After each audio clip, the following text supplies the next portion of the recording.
गोटे दिन पर वैवाहिक जीवन आरंभ होता किंतु विधिर विधान सबु सारी बाहाघर पाई निमंत्रण कार्ड बंटा सरीथिबा बेले बाहाघर प्रस्तुति शेष पर्यायर रहिथिला।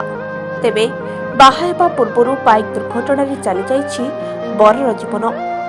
एभली एक हृदय विदारक घटना देखा मिली रायगड़ा जिला शेषखाल थाना अंतर्गत बाईसिंग ग्राम गाँ रास्ता कड़ू आज सकाळु बर सजावक आसिथिबा युवक सिद्धांत गांधार मृतदेह ठाब होइछि।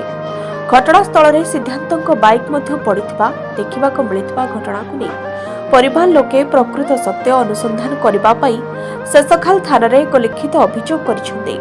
तेबे प्राथमिक तदंतरे बाइक दुर्घटना जोगु सिद्धांत मृत्यु होइथिबा नै शेषखाल थाना अधिकारी प्रकाश करिसेंते।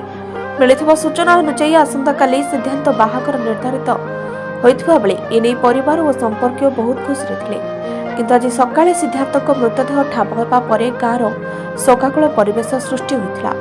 परिवार वर्गों कहवा अनुसार गतकाली संध्यारे सिद्धांत कौनसी काम पाई बाइक रे रायगड़ा जाइथिले। राति पर्यंत से घर को फेरी नथिबारु परिवार लोके चिंतारे पड़िथिले।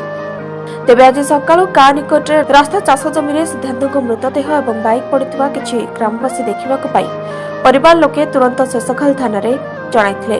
घटनास्थल में परिवार वर्ग और शेषखाल थाना पुलिस पहुंची तदंत करथिबा बेले सबको विवेचित पाई आम्बुलांस जोगे रायगड़ा जिला मुख्य चिकित्सालय को पठाइथिबा बेले विवेचित परे परिवार को हस्तांतर करथिबा जणा पड़िछि। स्वतंत्र प्रतिनिधि अक्षय कुमार पिडिसिका रिपोर्ट ओडिशा न्यूज 27।